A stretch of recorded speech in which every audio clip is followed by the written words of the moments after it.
Welcome to the Business Trendsetter Podcast, where we talk about trends and how to use them to grow your business. My name is Manny Turan. And I'm Adam Martin. We are Spark Partners. We're here every week to discuss all things trends, all things business. We occasionally delve into what's happening in the market because it's a pretty strong indicator of the general economy. And we're going to talk specifically today about a couple of I's, and that is, of course, Intel and innovation. Now, the entire stock of Intel took a big tumble after they announced a reduction in force of about 15,000 employees. And so I want to kind of explore some of the things that might have led to that. Of course, AI is a big buzzword going around these days. So I want to kind of tie those things together. And then maybe we can sort of go from there, Adam, to discuss the broader theme of innovation and really what it means for a company to innovate.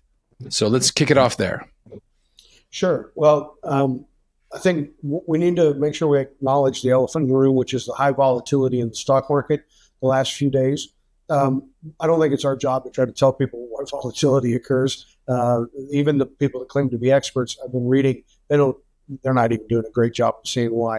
I think it's just important to recognize that we do see that some of these stocks took a big hit. Some came back, but it's been up and down. And most of that has to do with much more macroeconomic trends, things like, well, what's Jerome Powell saying and when is he going to cut interest rates, and what's the interest rate in Japan? Just also the latest big fall off started with a root in Japan that led to other markets falling really desperately. Again, I leave that to the economists. I think what we want people to recognize is that we deal with the micro issues. We're like, okay, even in a macro economy, when we got a Jerome Powell just intent upon creating a recession if we possibly can, on any of these issues, like I said, most people are looking to cut interest rates in Japan, raising interest rates.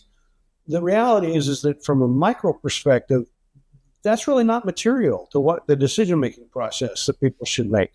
And don't let it get in your way. Don't sit there and say, because the stock market's Dow's down 1,000 points or whatever, that shouldn't affect your micro decision-making about your business. You should be driving it based upon where the market's headed, where demand is unmet, then how you can do really, really well, right? So I just want to kind of address that elephant in the room.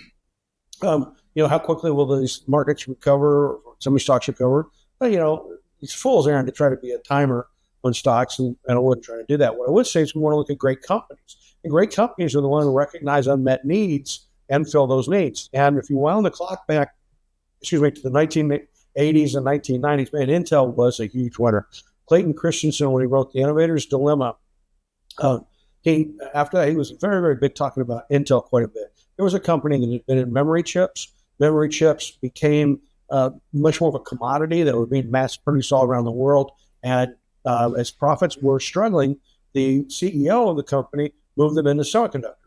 And they, of course, developed the 8080 microprocessor in the 70s, and they just kept moving forward more with the microprocessor. And the Intel microprocessor became what we call the wintel platform, Windows plus Intel, which was the PC business, which was, 80s to 86, 26 to 86, all that. So, Intel was a really good company. That's what I want to come back to. This was a company that was very innovative and really willing to pivot. When the memory chip market wasn't great, they pivoted into semiconductors and they dominated it. So one of the themes we talk about in a lot of my work and presentations is how people can be great and become not so great. And in this case, they became not so great, right? Because now we're in this world where PCs aren't dominating anymore, not by any stretch of the imagination. We're much more onto the mobile products than we are to the PC products. And what's happening is a lot of the AI work isn't happening on a desktop machine, isn't happening on a laptop machine. It's people like you and I and our peers, people that are working in companies saying, hey, I want to use AI. And they're going to a location like ChatGPT, for example, OpenAI. They're asking questions. They're working with AI models, for example, the ones that Meta has, and they're building out some models that they want to use. That isn't running on the local machine anymore. It's not running on your PC. It's running on servers, right? And so consequently, it's kind of, well, who's in that business? And that's where we see Nvidia really, really big, really big, way ahead of everybody else. Sales are doubling every year, more than doubling every year. Yeah. AMD is going after that business.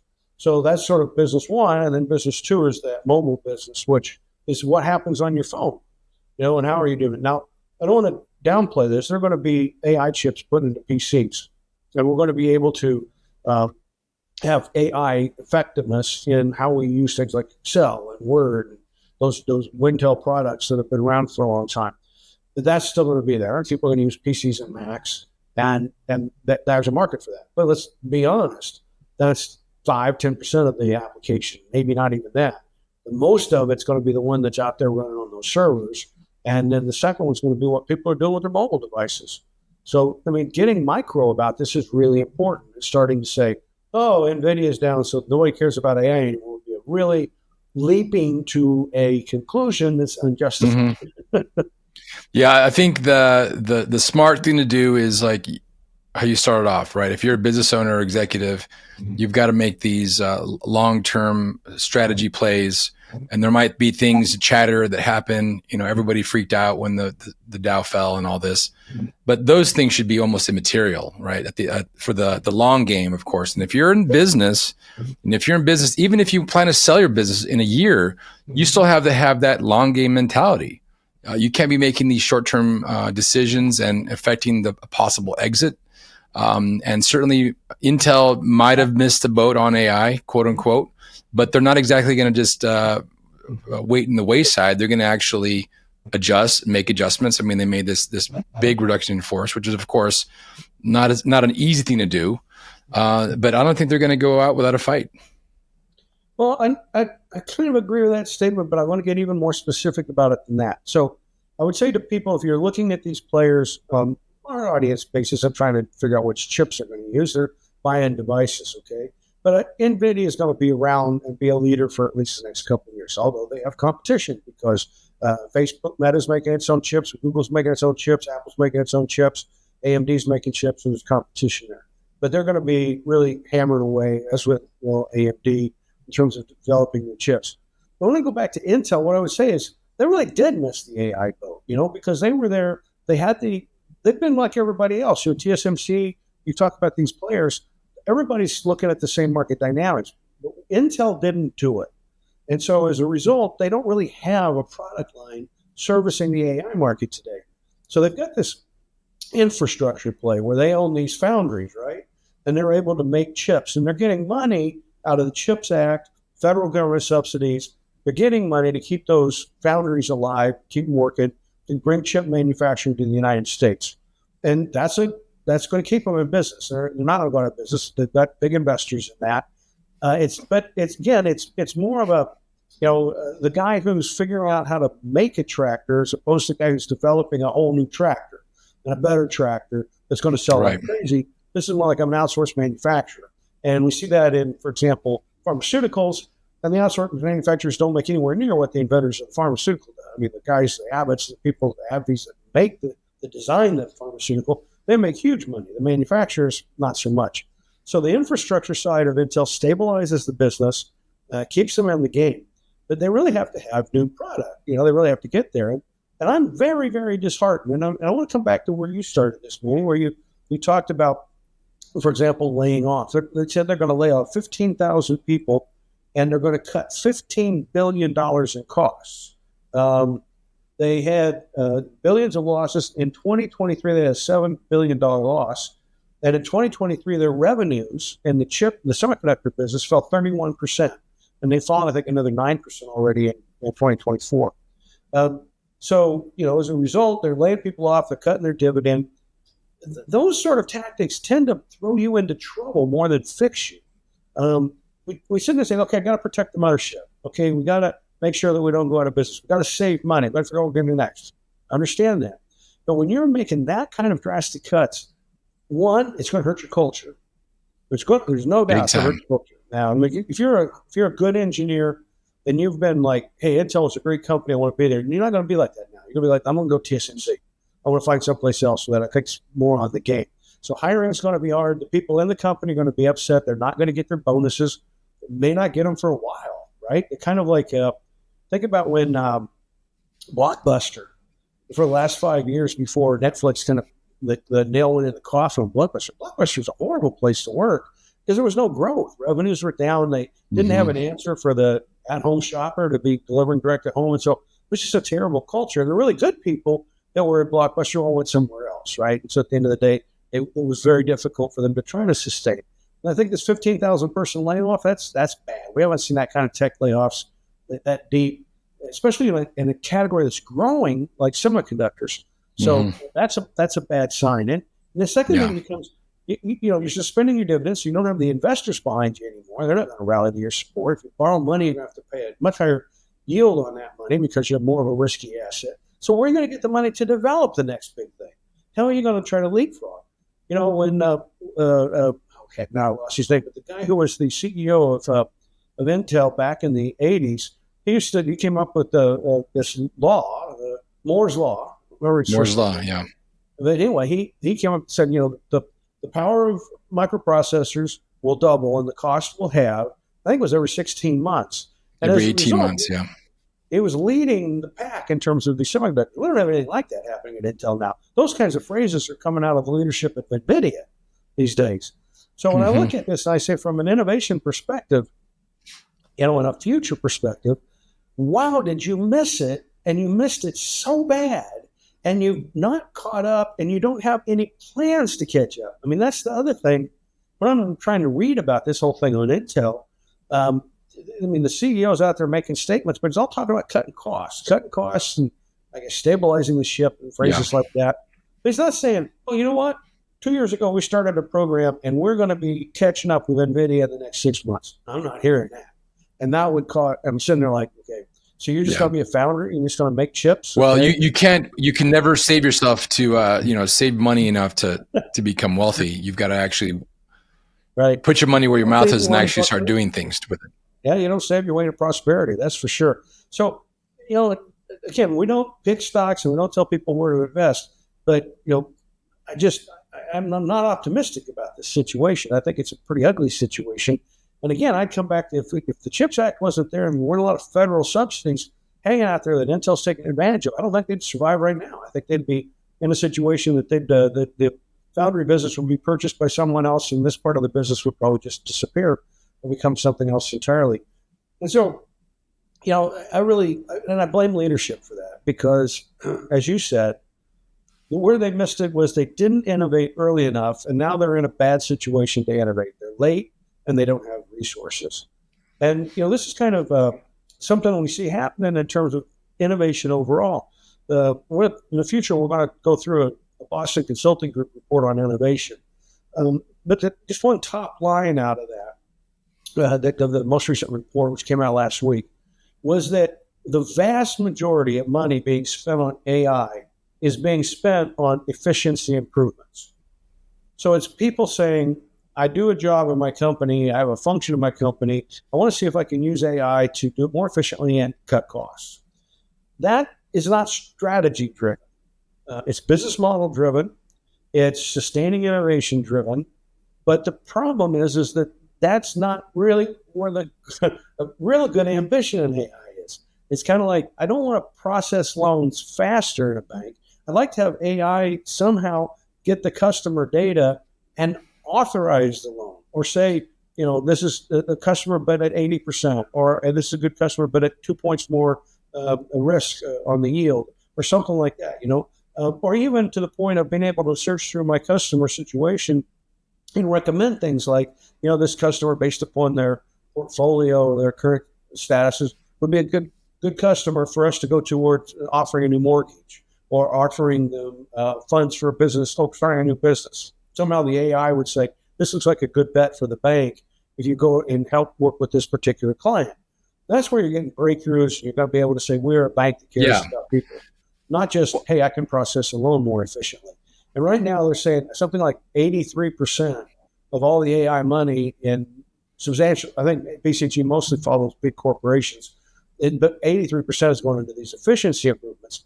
And again, that's where I think Intel got caught. They're just they've been trying to be an efficient operator, foundry operator, and they've lost that innovation mojo.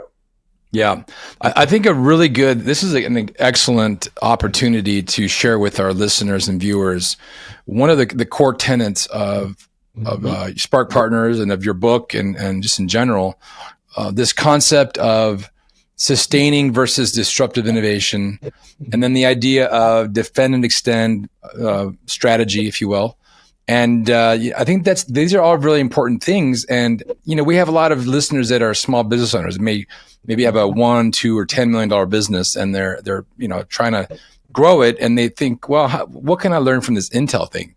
So I think there's a lot to learn there. I think it'd be a good opportunity to kind of put out there the idea of sustaining versus disruptive, and really the context of which a small and medium business owner can use that thinking to advance their own business. Yeah, so let me give you another example. There's an outfit called AES Corporation, and their business is installing solar farms. And so with the government incentives that are available, the growth of demand for electricity out there, the regulatory advantageous situation, the growth of solar farms is really, really big. And AES has been there for a long time. But the reality is a lot of these solar farms are in places where the weather's difficult for employees to work. You live in Tucson, you know that expecting somebody to go out and work in the sun installing solar panels when it's 110 is a danger. It's a dangerous It's rough. situation. And today the workforce for solar installation is about 200,000 people in the United States.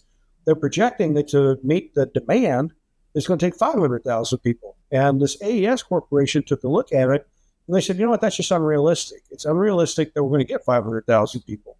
And then they start saying it's kind of unrealistic to expect this whole thing to work when our best customers and our biggest markets are going to be these markets where the weather is difficult for us. So they went off and developed a machine that could look like a pile driver, and they could set the machine up, and it would go forward and drive in the stakes in the ground that you're going to put the solar panels on. So that now you could have 1 or 2 people in the field, and you would have this machine doing the automated, this robot driving the big poles in the ground to mount things on. And they did 6 times quicker than the old one. And it's because it's a machine, it's less costly, and you don't have the restriction of people. Then what they said was, look, to do the solar panels weigh 60 pounds, some of them more than that. So it takes not just a person, but somebody that can lift 60-pound panels all day long to put them in place, line them up, and then attach them. So they went and developed a robot that could do that. The robot could just be on the machine. So you can look this up. Again, it's AES Corporation. It's all public information. There's nothing hidden here. And see what they've done in terms of robots to try to improve the installation of what they do. And I look at that as like, okay, that's great innovation, because what they said was the market is going to grow. How do we help the market to really grow? And so what they do is they innovate these robots that are able to go out and do the job for people. So it's not a hugely disruptive thing, but it's disruptive, and then it'll give them a big advantage in the marketplace. I got a great story to follow up on that, Adam. Go ahead. So innovation and success in the market, a lot has to do with timing as well. So when I ran my engineering company about actually 10 years ago to the day, we were working with one of the major solar panel manufacturers. I'm talking about one of the top ones, and they were having us bid and develop a proposal for exactly that. Basically, a long bed, sort of not a pickup truck, but kind of a bigger one, like almost like a big flatbed with these arms that would go out and install solar panels, and exactly what you're talking about. But this was 10 years ago. Maybe the market wasn't ready. So I think a lot has to do with timing. We're talking about timing again with Intel. They missed the boat on AI. So I think understanding what the market needs and then acting on it at the right time are really the keys to success. Well, let me agree with that and note that now we have a lot more machine vision technology than we had 10 years ago, and it's a lot cheaper. One of the things that these the installation panels can do, and they can line things up and use cameras now to line up, make sure that the rows are all file driven, and also make sure when they pick the panels up, they set them in the right place so that they can be easily attached, right? So it's not just the big, heavy machine picking up and moving them, but also then in a delicate way, putting them exactly in the right place, which required these machine vision elements that they had. I don't think 10 years ago you probably would have had that technology to have been that accurate with it. So you're right. Sometimes you don't have all the pieces. But one of the things I enjoy about real innovators is they'll go down that road like you were going down, and they'll be like, hey, wow, we could do this, we could do this, we could do this. And then you get to the point and say, yeah, we're 90% there, but we've hit this glitch. And there's a technology piece maybe that we don't have. And that's where our base can make a lot of money. Because if you're one of the first people to recognize it, so if your client, for example, lets you run and roll with that project, and you've got things all designed, said, you know what, the very last thing, which is just sitting this panel in the exact right place, requires better machine vision cameras, let us go develop that. Then think you and they would have had this big advantage way out ahead of the competition. So I always try to tell people that one of the things that in innovation they try to do is they want to make sure all the pieces are there for this to be successful. Let's start doing interviews, and they'll say, oh, what do we need? And they'll get all these bits and pieces, and they'll say, okay, I need all of this before they start. And one of the things I always try to encourage people is no, don't do it that way. Get a group of people that are really dedicated and committed to this. Put them on a team, make sure this is all they're doing. They're not doing anything else. And then tell them to go develop a solution. And then give them that white space that they can get out there and really work on it. Because they might be able to solve it with what's there, but if they get to the point they say, hey, there's a piece missing, and you develop the missing piece, then all of a sudden, not only can you win, but you now have some technology or some software or some customer understanding or other intellectual capital you could sell. And it might just be data, big data that you could sell, but all of a sudden now you get a piece of everybody's business.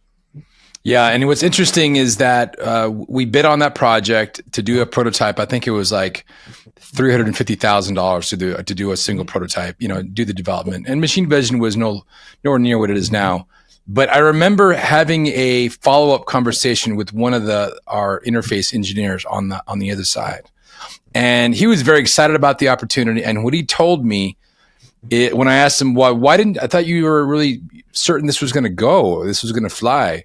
And his response to me, as he was shaking his head, is he said, politics. And I learned later on that they had decided to kill that project in favor of more defend and extend mentality. And they missed the boat. And now this company, I can't say who they are, but they're not doing too well. And they've missed several boats. And so innovation, man, a lot of it has to do with timing.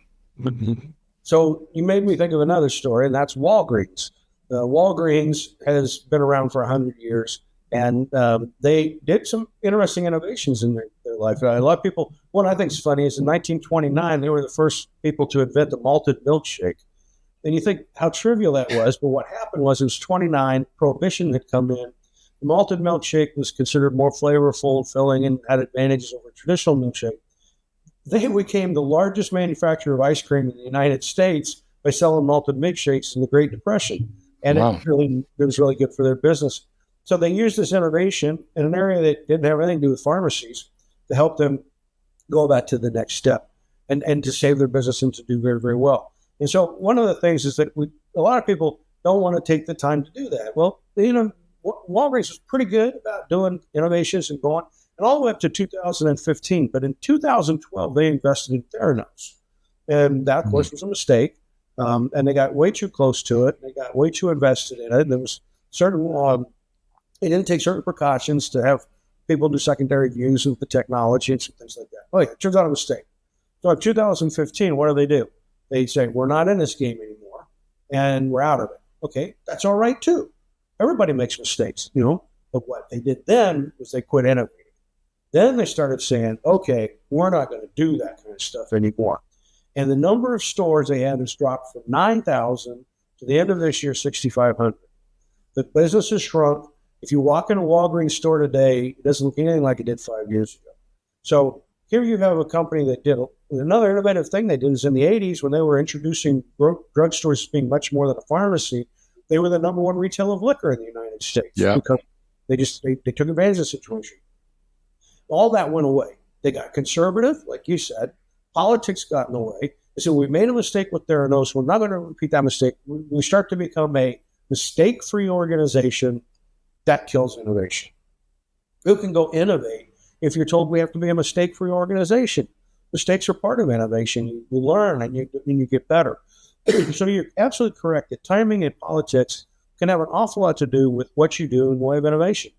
Yeah. I've been trying to find out in the Intel story kind of what happened.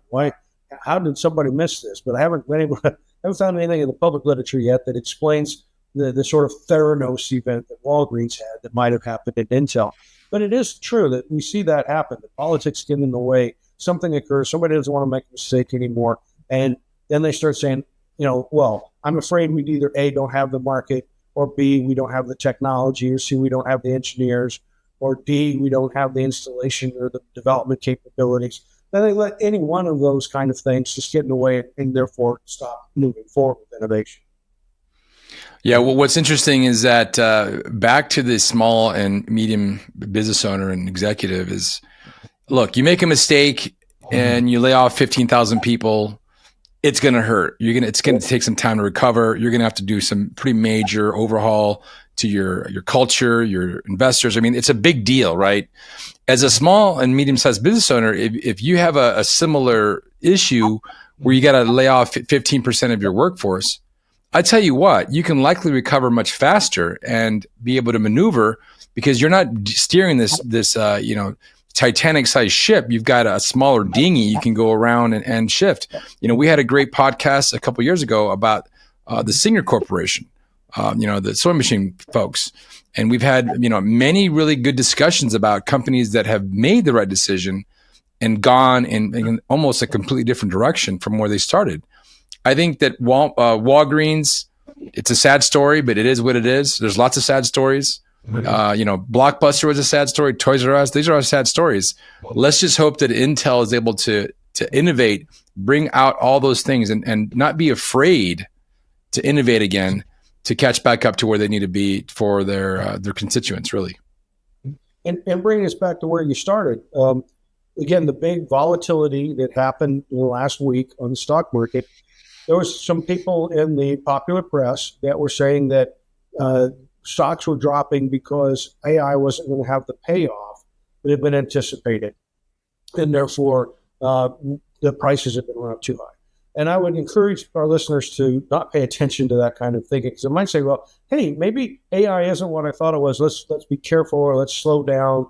Let's not go after this AI because, we had this big root on the stock market. Again, that's looking at apples falling off the tree and deciding that you don't want to be in the potato business. They don't think have anything in common, right? The reality is you need to have AI. You've got to grow with AI.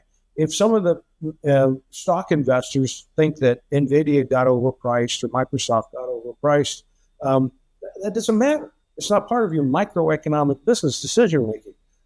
What it does matter is that you keep saying, wait a minute, this AI thing is going to be big. And, as an investor, pay attention if you will buy stocks in these companies. But from a managing business perspective, it doesn't matter. It really doesn't matter. And another thing, so let's keep in mind who writes these articles. And I'm not trying to bash the media. That's not what I want to hear at all. But what I will agree to is the fact that people in media companies, all of them, go hunt for journalists who can write stories, okay? And I was fascinated. There was a fellow from Harvard Business School, an alumni. They did a feature on him about a year ago. And this fellow, he really liked writing, and he left, he graduated to Harvard Business School, and he goes to a newspaper to work for them.